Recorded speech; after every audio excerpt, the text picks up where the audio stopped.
రోజు నాకు ఈ కాన్స్టిపేషన్ ప్రాబ్లం ఏం చేయమంటారు? 2 స్పూన్లు చాలు మీ సమస్యలు తొలగిపోవడానికి. Lion date syrup. ఇందులో ఐరన్, ఫైబర్, విటమిన్స్, రోగనిరోధక శక్తి ఎక్కువగా ఉంది. ఫైబర్ కాన్స్టిపేషన్ అరికడుతుంది. రోజు 2 స్పూన్లు లయన్ డేట్ సిరప్ గోరువెచ్చని పాలల్లో కలుపుకుని తాగొచ్చు. లయన్ డేట్ సిరప్ ప్రతిరోజు 2 స్పూన్లు. రాష్ట్రపతి ద్రౌపది ముర్ము కాసేపట్లో హైదరాబాద్ కి బయలుదేరబోతున్నారు. హైదరాబాద్ ఎన్టీఆర్ స్టేడియంలో జరిగే కోటి దీపోత్సవంలో విశిష్ట అతిథిగా ద్రౌపది ముర్ము పాల్గొంటారు. సో ఆవిడ స్కెడ్యూల్ కి సంబంధించి పూర్తి డీటెయిల్స్ తెలుసుకుందాము. మా ప్రతినిధి రాజు అందిస్తారు. రాజు, సౌజన్య, హైదరాబాద్ ఎన్టీఆర్ స్టేడియంలో జరిగేటటువంటి కోటి దీపోత్సవ కార్యక్రమంలో పాల్గొనేందుకు మరికొద్ది సేపట్లో రాష్ట్రపతి ద్రౌపది ముర్ము తన రాష్ట్రపతి భవన్ నుంచి బయలుదేరుతారు.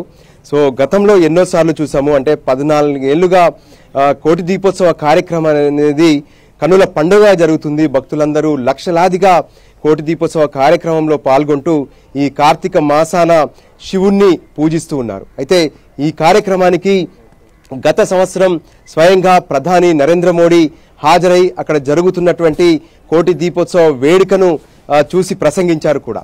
సో ఈసారి ప్రత్యేకంగా దేశ ప్రథమ పౌరురాలు ద్రౌపది ముర్ము హాజరవడం అనేది నిజంగా ఒక ప్రత్యేకమైనటువంటి అధ్యాయమే అని చెప్పుకోవచ్చు. ఎందుకంటే ప్రత్యేకంగా జరుగుతున్నటువంటి ఈ కార్యక్రమం కోసం ఇప్పటికే, అంటే ఏ విధంగానైతే సరిగ్గా మరికొద్ది సేపట్లో తను రాష్ట్రపతి భవన్ నుంచి బయలుదేరితే ప్రత్యేకంగా పాలెం ఎయిర్పోర్ట్ నుంచి ప్రత్యేక విమానంలో హైదరాబాద్కు బయలుదేరుతారు. 4 గంటలకు ఇక్కడ నుంచి విమానంలో బయలుదేరితే ఆ తర్వాత ఏ విధంగానైతే 6 గంటలకు బేగంపేట ఎయిర్పోర్ట్కు చేరుకుంటారు. సో 6 గంటలకు అక్కడ గవర్నర్తో పాటు మరికొంతమంది రాష్ట్రపతికి స్వాగతం పలుకుతారు.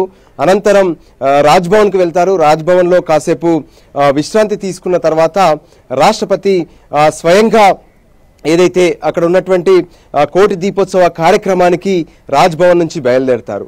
7:20 ఎన్టీఆర్ స్టేడియంలో జరిగేటటువంటి కోటి దీపోత్సవ కార్యక్రమానికి చేరుకునేటటువంటి రాష్ట్రపతి అక్కడే దాదాపు గంటకు పైగా గడుపుతారు. ప్రత్యేకంగా అక్కడ జరిగేటటువంటి ఈరోజు స్కెడ్యూల్లో చూస్తే ఏదైతే పూరి జగన్నాథుడి పూజ, దాంతోపాటు శ్రీ లక్ష్మీ నరసింహస్వామి కళ్యాణ మహోత్సవం కూడా ఈరోజు కార్యక్రమంలో ఉన్నాయి. సో ఇటువంటి కార్యక్రమాలన్నీ కూడా చూసిన తర్వాత కోటి దీపోత్సవ వేడుకను ఉద్దేశించి రాష్ట్రపతి ప్రసంగిస్తారు. సో ఓవరాల్గా కూడా ఈ 14 ఏళ్లుగా జరుగుతున్నటువంటి ఈ ప్రత్యేక కార్యక్రమాన్ని ఏ విధంగానైతే ఇప్పటి వరకు ఎంతో విజయవంతంగా భక్తి టీవీ, ఎన్టీవీ నిర్వహిస్తూ ఉంది. సో ప్రతిష్టాత్మకంగా జరుగుతున్నటువంటి ఈ కార్యక్రమానికి మరికొద్ది సేపట్లో దేశ రాజధాని ఢిల్లీ నుంచి రాష్ట్రపతి అక్కడ కోటి దీపోత్సవ కార్యక్రమంలో పాల్గొనేందుకు బయలుదేరనున్నారు. సౌజన్య. S Raju, thanks for the live updates. నా కూతురికి ఇప్పుడే ఇంత జుట్టు రాలిపోతుంది, ఏం చేయమంటారు? 2 స్పూన్లు చాలు. Lion date syrup. ఇందులో ఐరన్, ఫైబర్, విటమిన్స్, ముఖ్యంగా రోగనిరోధక శక్తి ఎక్కువగా ఉంది. ఐరన్ పోషకాలు జుట్టు రాలడాన్ని అరికడుతుంది. రోజు 2 స్పూన్లు లయన్ డేట్ సిరప్ గోరువెచ్చని పాలల్లో కలుపుకుని తాగొచ్చు. లయన్ డేట్ సిరప్ ప్రతిరోజు 2 స్పూన్లు.